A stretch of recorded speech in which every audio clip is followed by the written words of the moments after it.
the challenge of the Yukon. On, King! On, you huskies!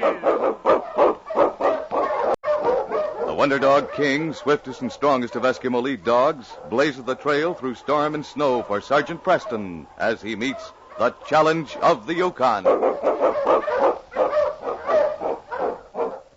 Sergeant Preston was typical of the small band of Northwest Mounted Police who preserved law and order in the new Northwest country, where the greed for wealth and power led to frequent violence and bloodshed. But in spite of the odds against them, Sergeant Preston and his Wonder Dog King met that challenge, and justice ruled triumphant.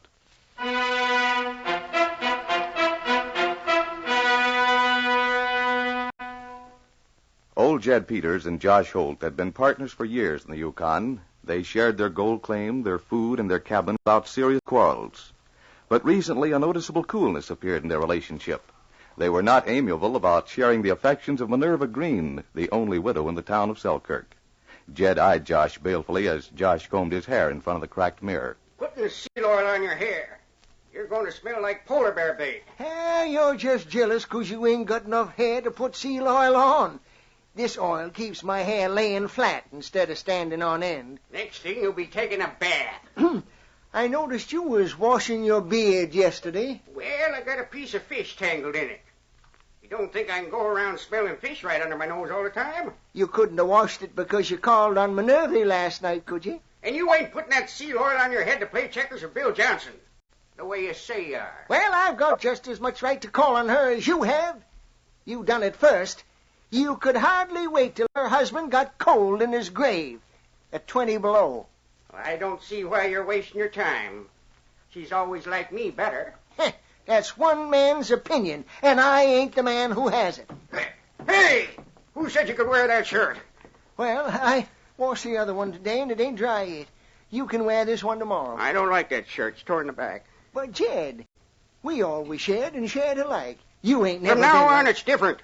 You have yours, and I have mine. All right, you old termite, if that's the way you want it. We'll put a dividing line right through this cabin, and you keep on your side. All right. You just make a new place to keep your gold, and get it out of my side. That suits me. Tomorrow we'll divide it, and maybe we better divide our claim, too. From now on, you work one side, and I'll work the other.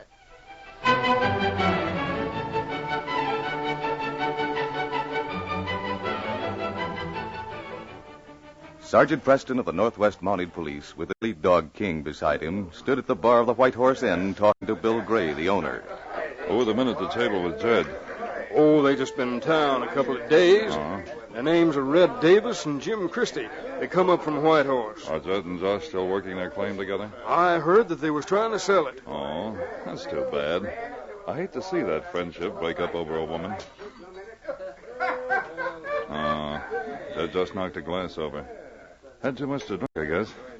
Think I'll suggest home in bed for him.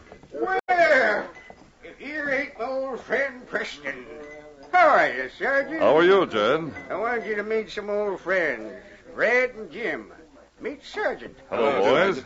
Sit down and have a drink, Preston. I think you've had enough, Jed. You know, that's just what I was saying to my old friends here. Yeah, we were just about to take them home. That's a good idea. Come on. We'll all go over to my cabin and have a little party. Come on, Preston. Some other time, Jed. I'm too tired tonight. Come on, Jed. We'll go home with you. All right. We'll take care of him, Sergeant. Good.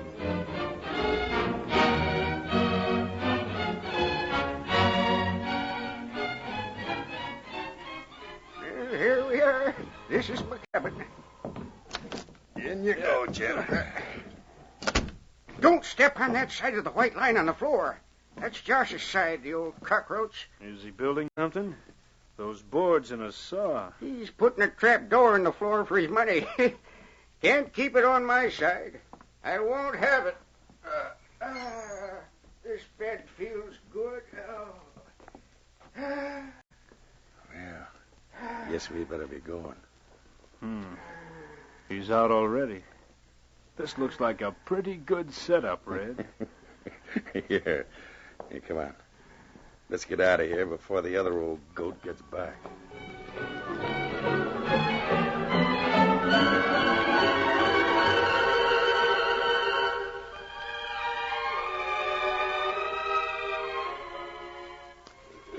My, that sure was a good supper, Minerva. Tain't half as good as they could do if I had a real gas stove to cook on. Got nothing to work with up here in the Yukon. Anyway, glad you liked it, Josh. Yeah.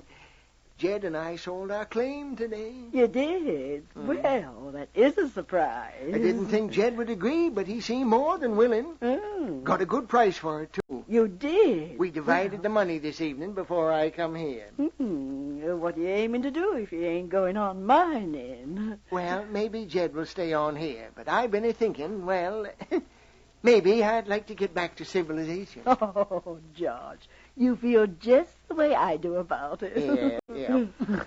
Minerva, as I said before, I got something I'd like to say to you. Josh, it'll be 6 months that I'm a widow. In just a few days. Oh.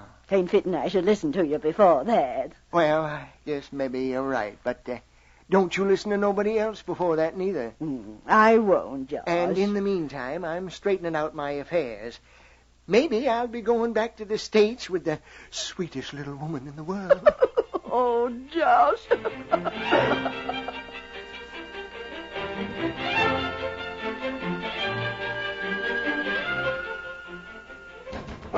Come in. Quiet, King. Sergeant Preston. Why, hello, Josh. What's wrong? Sergeant, I've been robbed. Robbed? Every speck of gold I had and all the money I got for our claims, all gone. Where was the money? In our cabin. I had a new place all fixed up. Trapdoor on the floor, covered with skins. I guess maybe you've heard Jed and I ain't getting along too well, and I had to change my hiding place to my side of the cabin. Did anyone know about this hiding place? Nobody but one person. He's the one who would benefit most by it. Who's that? I hate to say it after all these years, but, well, it's Jed. Jed? But, Josh, you know Jed's honest. He wouldn't do that. He wouldn't do it just for the money, no. But he knows it might swing the Widow Green over to his side a little if I was broke and couldn't take her out of the Yukon country. Now, you don't think she might be marrying you just to get away from here, do you? What? Well, no, of course not. She's a high-principled woman. Yeah. The only thing is, she's been seeing as much of Jed as she has of me, and it might influence her some, but all my money gone. Well, let's go over to your cabin, Josh, and look around.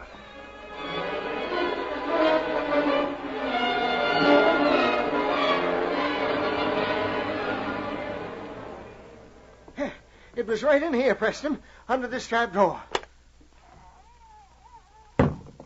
Was Jed's money touched? Not a bit of it. He keeps his over here. Oh. Here, in the side of the wall. Every bit of his money's here, see? Was your gold in bags like this? Just the same kind of bags. Jed and I made 'em ourselves out of flour sacks. Even the cash we had paid for our claim was in a bag like that. See? Here's Jed's. Were you paid in bills or gold? Brand new bills from the bank, and we split 'em even. Jed's behind all this, I know it. When he heard I was robbed, he went sailing right over to Minerva's to tell her. I'll bet that's where he is right now. I'd like to talk to him. I'll go get him, Sergeant. Be glad to. All right, Josh. You go and get him.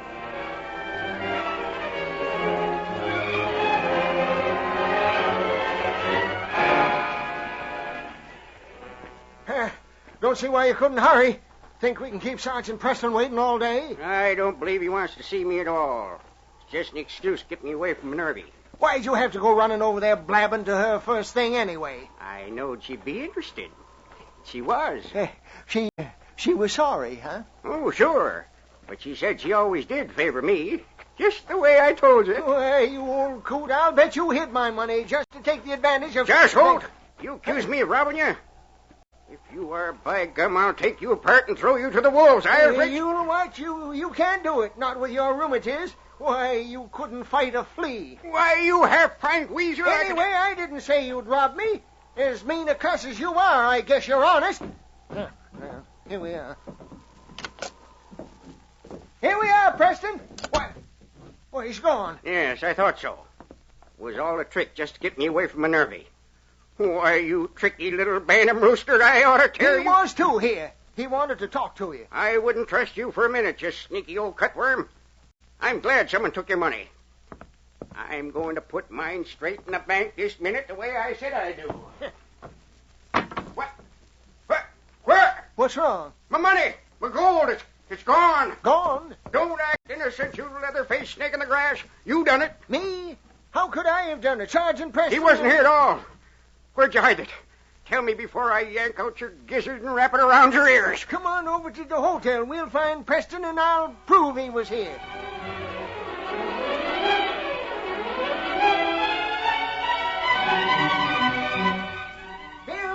Bill, you seen Sergeant Preston around here anywheres? Yeah, he left here with his dog team about half an hour ago. He's after somebody. Questioned everybody in the bar and then went flying out like lightning.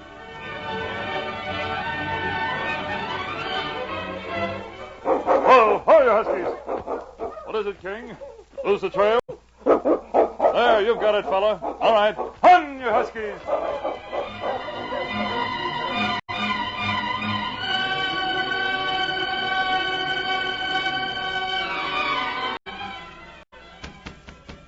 I wonder who that could be. Well, Josh, come on in. Hello, Minerva. Oh, you here, Jed? You knew darn well I was. Any sign of Preston? Oh, but I know he'll catch the varmints with my money. Jake told me his lead dog is trailing them. Sit over here, Josh. Here's a pillow for you. Oh, yes. Thank you, ma'am. And by the time he catches them robbers, the ones who robbed you will sure have a good start, Jed. Could I get you a drink or something, Josh? Why, you know I ain't a drinking man, Minerva. Oh, that's right, Josh. That's why I always kind of favored you. Well, you told me. It's Preston. Sergeant, did you get him? Did you find the robbers? No, Josh, we lost the trail. I'm afraid your money's gone. Oh. Hello, Mrs. Green. Hello, Sergeant. You say you didn't catch them? And while you was out of that wild goose chase, I was robbed, too. You were robbed, too. Well, guess you boys are going to have to start all over again. Well, anyway, we're even. Minerva, you can choose between us now, and we'll know it ain't money that decides it. Well, that is, it's kind of embarrassing right in front of the sergeant. I'll leave if you'd rather. Oh, no, it's just that, I was going to tell both of you. I ain't going to get married at all. You ain't? But you said... I know, but it's a lady's privilege to change her mind. Well, boys, I guess we'd better be going now that that's settled. Yep.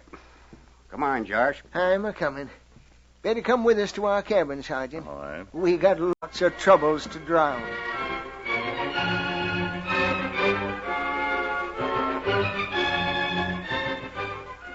Yeah, coming in, ain't you, Sergeant? Oh, yes. Come on, King. Yeah, we sure been a couple of old fools, Josh. She just wanted our money. But I can't believe it. But hey, look! Our money! All of it, on the table. Yes, I left it there. King trailed the thieves. They were the men who brought you home one night, Jed. Tall, red-headed man and his pal. Yes, I remember. But how did you I know found out they left town very suddenly after the robbery. You were talking a lot that night. But did they have Jed's money, too? No, but I did. You? It suddenly occurred to me that if you were both penniless, you might find out a thing or two about the Widow Green. So, you see, I took it temporarily. And by gosh, we did find out. She's nothing but a money-grabbing old hag. Yeah. Oh, I hope this grease wears out of my hair. It makes my head itch. And I've washed my whiskers for the last time this winter. It's too darn cold.